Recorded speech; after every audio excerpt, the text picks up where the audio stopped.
नमस्कार, मैं हूं अंकुर और आप देख रहे हैं सत्य हिंदी का न्यूज बुलेटिन। एक नजर अब तक की सुर्खियों पर।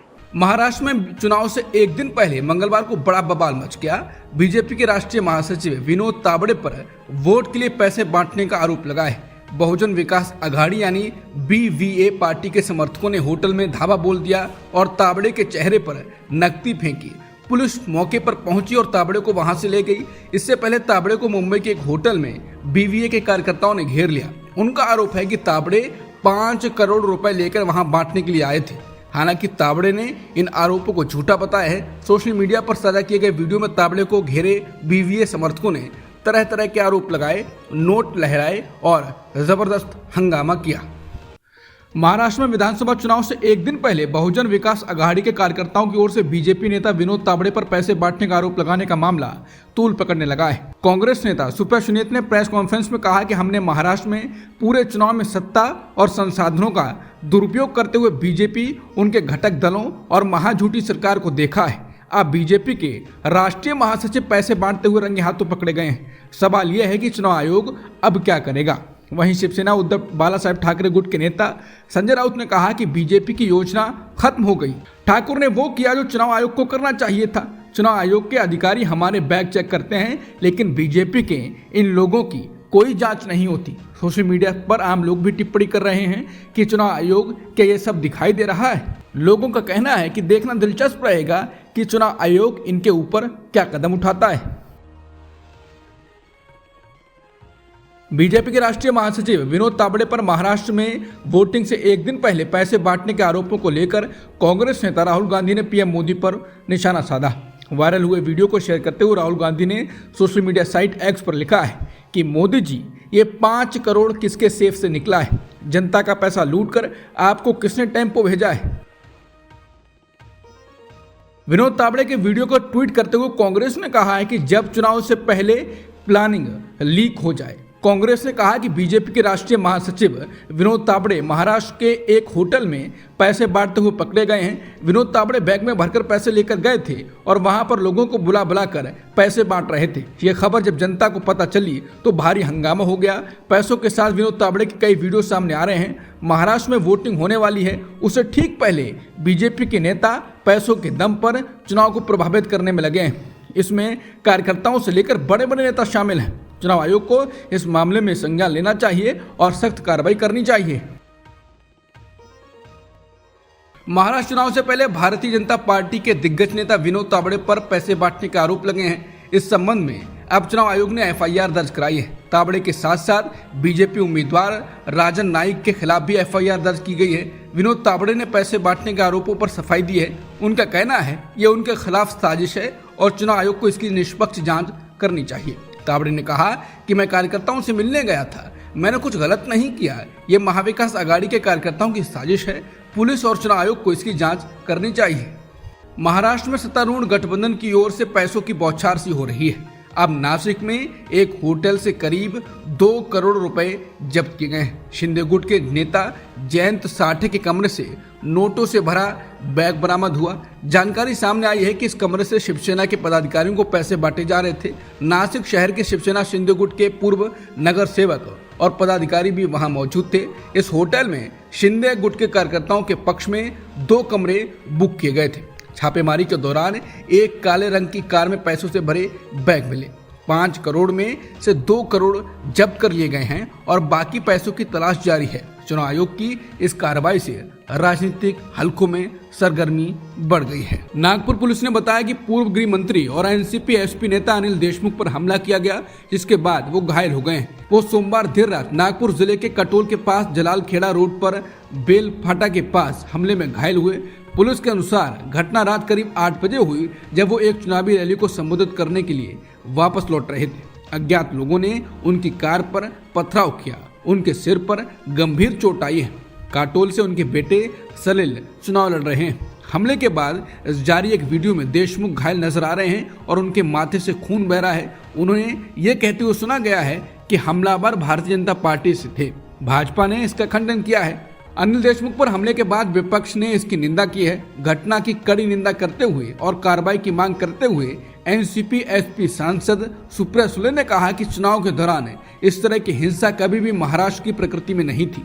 ये राज्य लोकतांत्रिक मूल्यों पर भरोसा करता है, लेकिन भाजपा शासन ने राज्य में खासकर नागपुर में कानून व्यवस्था को नष्ट कर दिया है। हम घटना की निंदा करते हैं और मांग करते हैं कि दोषियों को जल्द गिरफ्तार किया जाए। कांग्रेस अध्यक्ष मल्लिकार्जुन खड़गे ने राष्ट्रपति द्रौपदी मुर्मू को पत्र लिखकर मोदी सरकार की निष्क्रियता के मद्देनजर मणिपुर में बिगड़ती स्थिति में हस्तक्षेप करने के लिए कहा। अपने पत्र में उन्होंने कैसे मणिपुर में स्थिति दिन ब दिन खराब होती जा रही है और साथ ही 300 से अधिक लोगों की जान जाने, लोगों के विस्थापित होने और राज्य और केंद्र सरकारों की चुप्पी और निष्क्रियता पर भी प्रकाश डाला। साथ ही कैसे ये चीजें अर्थव्यवस्था पर इम्पैक्ट डाल रही हैं, इसका जिक्र किया। उन्होंने कहा कि लोगों का अपने जीवन और संपत्तियों की रक्षा के लिए सरकार पर से भरोसा उठ गया है।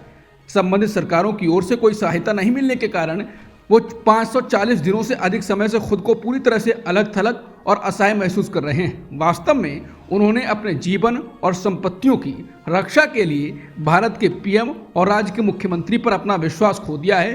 उन्होंने राष्ट्रपति मुर्मू से स्थिति में हस्तक्षेप करने का आग्रह किया।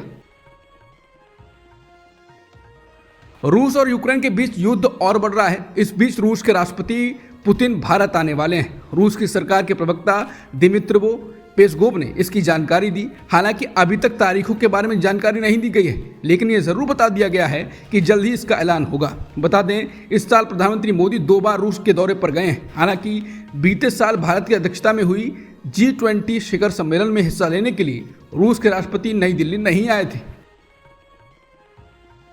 अमेरिका की मंजूरी के बाद यूक्रेन ने रूस पर लंबी दूरी की मिसाइल से हमला कर दिया है। ब्लूमबर्ग की खबर के मुताबिक यूक्रेन ने पहली बार रूस पर ATACMS मिसाइल से हमला किया है। देश की सेना के एक अधिकारी का हवाला देते हुए RBC यूक्रेन की रिपोर्ट के अनुसार यूक्रेनी सेना ने रूस के भीतर इस मिसाइल के साथ अपना पहला हमला किया है। बता दें, ऐसा तब हुआ है जब अमेरिकी राष्ट्रपति जो बाइडेन ने यूक्रेन को रूस के अंदर लंबी दूरी तक हमला करने के लिए दी गई मिसाइलों का इस्तेमाल करने की अनुमति दे दी है। इसके बाद कहा जा रहा है कि रूस अब और बड़ा कदम उठा सकता है और युद्ध और बढ़ेगा। अमेरिकी राष्ट्रपति जो बाइडेन ने अपने कार्यकाल के आखिरी दिनों में यूक्रेन को अमेरिकी मिसाइल के इस्तेमाल की मंजूरी दी, तो अब रूस के राष्ट्रपति व्लादिमीर पुतिन ने भी अपना दांव खेला है। पुतिन ने एक ऐसा नियम पास कर दिया है जिससे अगर रूस की सरजमी पर अमेरिकी मिसाइल गिरी तो दुनिया भर में तबाही आना तय है। राष्ट्रपति पुतिन ने नए न्यूक्लियर सिद्धांत पर हस्ताक्षर कर परमाणु हथियारों के इस्तेमाल के नियमों में बड़े बदलाव को मंजूरी दे दी है। नए न्यूक्लियर सिद्धांत के अनुसार अगर किसी न्यूक्लियर ताकत वाले देश की मदद से रूस की जमीन पर कन्वेंशनल मिसाइल हमला होता है तो वो ऐसी स्थिति में परमाणु हथियारों के इस्तेमाल के लिए आजाद होगा। रूस ने मंगलवार को यूक्रेन को हराने की कसम खाई और कहा कि कीव के लिए पश्चिमी समर्थन का संघर्ष पर कोई प्रभाव नहीं पड़ेगा और पश्चिमी सहायता हमारे ऑपरेशन के नतीजे को प्रभावित नहीं कर सकती। ये जारी है और पूरा किया जाएगा। क्रेमलिन के प्रवक्ता दिमित्री पेस्कोव ने कहा कि कीव यानी यूक्रेन के खिलाफ सैन्य अभियान जारी है। पेस्कोव ने कहा कि रूस ने हमेशा परमाणु हथियारों को निवारण के साधन के रूप में देखा है और उन्हें केवल तभी तैनात किया जाएगा जब रूस मजबूर महसूस करेगा। वहीं नाटो प्रमुख ने कहा है कि पुतिन को यूक्रेन में अपनी मनमानी नहीं करनी चाहिए। उत्तर प्रदेश के 9 विधानसभा सीटों पर मतदान कल होना है, मगर इससे पहले पिछले चुनावों में मुस्लिम महिलाओं के साथ हो रहे व्यवहार को लेकर समाजवादी पार्टी ने चुनाव आयोग को पत्र लिखा है।